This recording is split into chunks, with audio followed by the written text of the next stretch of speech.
Alrighty tubers, today we've got two different things we're going to be doing on this 1985 van. This will follow through 1984 to 1989, the last year of these vans. What we're going to be doing is replacing the starter. Obviously, as you can see, there's a starter here. But we're also going to be doing the relay modification. For some reason, somewhere in the van, whether it be in the ignition switch or in the wiring somewhere, it's just not sending quite enough power to the Bendix. The Bendix is what actually kicks the starter out into the flywheel. So if you've got a lot of grinding noises when you go to start your van like this, then you most likely need this relay modification. A lot of guys will go and replace their starter, but most of the time it's not your starter. It might fix the issue for a little bit because brand new parts might need a little less power to do what they're supposed to, but once they get a little bit of age on them again, you're going to need a relay. Now the relay takes a little bit of the power directly off the starter right here. It grounds out to the body to run the switch. The plug from here will actually activate the switch, taking power from here and push it into here. If that doesn't make any sense, it will here in a minute. Let's start with the relay. That's why most of you guys are here. Gonna want a blue male end, a yellow female spade, a yellow, which yellows are 12 to 10 gauge ring connector, a ring terminal. And then a different size of ring terminal. This is where you're going to get your ground to activate the relay. So we're going to go ahead and start with getting all of these, one of these and these guys installed with the wires. We're not going to cut these down at all. We're going to leave them full length. I'm going to start by stripping the wires back. If you've got a style like this, throw them away. That's what I used to use growing up. I will never use them again. The only reason why I have those is they came free with the connector kit that I bought. Don't use those. They're terrible. You want this style. Yes, these are Snap-on. Yes, they're overpriced. You can get a knockoff of these for 20 bucks at O'Reilly's. And AutoZone has a style as well. But the crimper on these are 1,000 times better. So we're going to go ahead and get all these guys stripped back like so. Now if we look at the wiring diagram for this style of relay, we've got 4 different connectors here. Your red is 87A, your blue is 87, your black is 85, and your white is 86. Let's go ahead and get these connectors installed the way they need to be.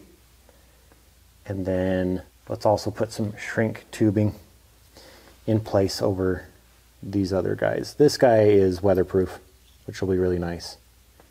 But I'm going to put a little shrink tubing on these just to help keep out a little more weather. Just a little peace of mind. So 87 will be going to the starter, to the Bendix. These crimpers you just get right in the middle. There's kind of a split right in the middle. Try to get it right dead center. Crimp it down real good. You always want to do your tug test. That is when you actually grab the connector you just put on and pull on it pretty hard. If you can't pull it off, then you got a good connection. If you can pull it off, you didn't do it right. And if it does pull off, be happy it does now, because later in the future it's going to cause you a lot of issues if that comes loose, and it will if you can pull it off. If it stays nice and tight like this, then you're good to go, and that is a good connection. Let's go ahead and put the rest of these guys on. So red is 87A.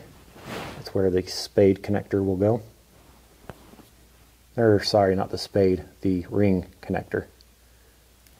Again, Crimp it down nice and tight. Sweet. I'll just continue on with these. Black and white next, which is 86 and 85. 85 goes to ground, which is black. And that's where one of these guys will go. I'm not going to install. Ooh, very out of focus. That's where one of the small ring terminals will go. We're going to be grounding out with our small ring terminal. We're not going to install these quite yet. But the white is where positive is going to be coming from. We're going to be hooking that up to the starter trigger wire. That'll go on white. I'll put links in the description to all these. Oh, that did not feel very good. Did it crimp? Yeah, it did. Just a cheap connector. Like I was saying, I'll put a link in the description to this relay. I'll put a link in the description for the starter if I'm able. All the connectors and everything you can get at your nearest AutoZone, O'Reilly's, auto parts store of any sort. But that's how it goes. Red, ring terminal, blue, female spade connector, white is male spade connector, and black will be ground. And after a little bit of heat shrink on these guys, like I said, that one already has a weather seal on it. After a little bit of heat shrink, they look a little bit better. Makes me feel just a little better about them as well. All right, before we go any further, we're gonna go ahead and unhook the battery. Already got this guy loose. Gonna push it down and out of the way so it can't accidentally come up on its own and connect again. So that guy's all unhooked. Battery sits right beneath your heat, right behind the driver's seat, which normally has a cover on it. All right, now that we're on the underside here, here's your starter. Here's your power wire for the Bendix. Here's the main power wire that actually spins the motor. This always has power to it. This is why we unhooked the battery, because we're going to be unhooking this in both cases of replacing the starter and doing the relay. We're going to go ahead and hook the relay up right here. I think this is where we're going to bolt it up. I think it'll fit really nicely right here. It's not interfering with anything. All right, so we're going to go ahead and mount the relay up right here. This, I believe, is fuel line, runs up. We're going to get the ground from the same spot. We're going to ground it right there. Here's your black. Going to go ahead and tighten this guy down in that direction right there. It's a nice sealed unit. Again, I'll put it in the description. But we got to get this guy over there, and it's a little tight. So what we're going to do is actually unplug it up here and plug these guys into up there. Female end and male end of these two, the blue and the white, are switched. Female end needs to go on the white side for trigger up there, and the male end needs to go on the supply line to the starter. Let's see, you know, I got that correct because I was going to set it up differently until I figured out this wire was here. That's what changed it. I was like, why is this different? That's what it was though. I was going to plug it into there. That's why it's different. That's why it's wrong. So this is the correct way if you're going to plug it in over here. Inlet and outlet. But if you're going to plug it in here, like I'm going to do, these need to be flipped. I got the wiring wrong in that case. So let's switch those real quick. One thing to note, this guy right here, it's got the spade inside it, just like this guy. This can be your issue. Not always, but it can. If this guy's loose, mine was loose. Once I unplugged it off of there, you would plug the male end into it, and you could easily pull it out. So what I did was I took a little pocket screwdriver, like this. That's why it's also broken a little bit there. And I just pushed on that spade piece, those little half circles. I pushed on them to get them pushed down to tighten up a little bit. And now this goes in there and fits tightly. It also is not bolted down yet. The next thing we're going to do is get this guy run over to here and plugged into the power. So let's go ahead and get this guy off. I'm going to guess it's probably a size 12 or 13 millimeter. All right, so we got those wires corrected. I also shortened them up, zip tied them all into place. So now it's correct. I'm surprised I didn't catch that to begin with, but now that we've corrected the wires, the starter should work as it should.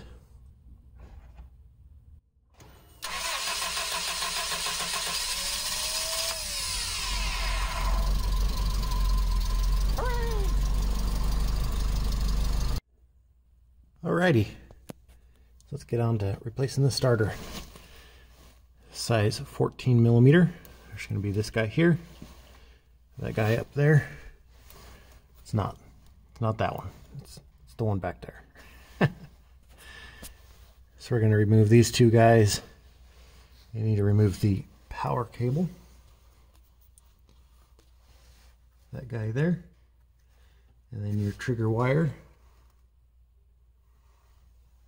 Make sure you unhook your battery, positive from your battery, before you start your job.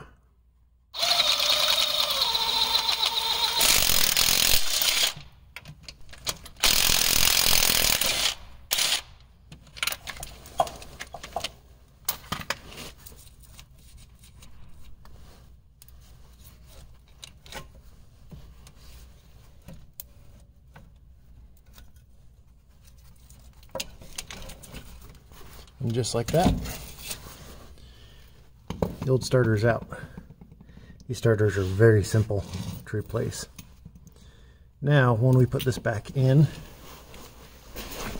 one of the bolts that holds it down is going to be replaced. As you can see there, that hole is stripped out, but it isn't further down. You can actually see right where the threads start looking better. These ones look fine. What we're going to do is replace, see if I can find them here. So as you can see, the threads on that are also buggered up.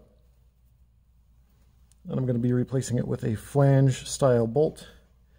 That's just a smidge longer. I think it's 50 millimeters long. That should work beautifully. And that will grab, instead of just a portion of the threaded hole, it'll go all the way through and make sure to get a strong connection in the new starter. As you can see on this side of the starter, this starter has seen some love. Those are all taps from a hammer from this starter having issues, whether before or after being remanufactured.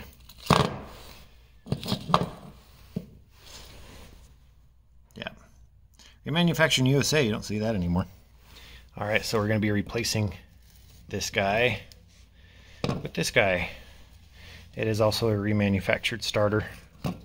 Really can't get new starters very often anymore, if at all. These starters were used on a lot of different things. I think my 1990 Toyota Corolla uses exactly the same starter. But I do love that this company shows you their test number, what the specs are, which is 1 kilowatt of power. It tested out at 1.2 kilowatts at 388 amps. So, kind of sweet. Here's the box for that.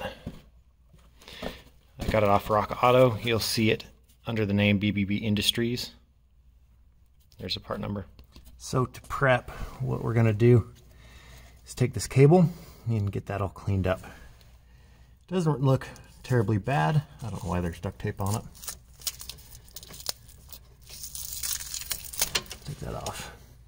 Doesn't look terribly bad, but a little bit of wire brush will make this connection way better. Alright, so we got it cleaned on both sides.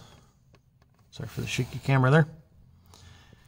That's going to promote a much, much better connection. So let's go ahead and get this guy installed. Alright, really hard to show this going back up into place without a tripod under you. Excuse the slightly shaky camera. This guy will fit up into here. So it's kind of a 45 degree, like so. And then just got to put the bolts back in.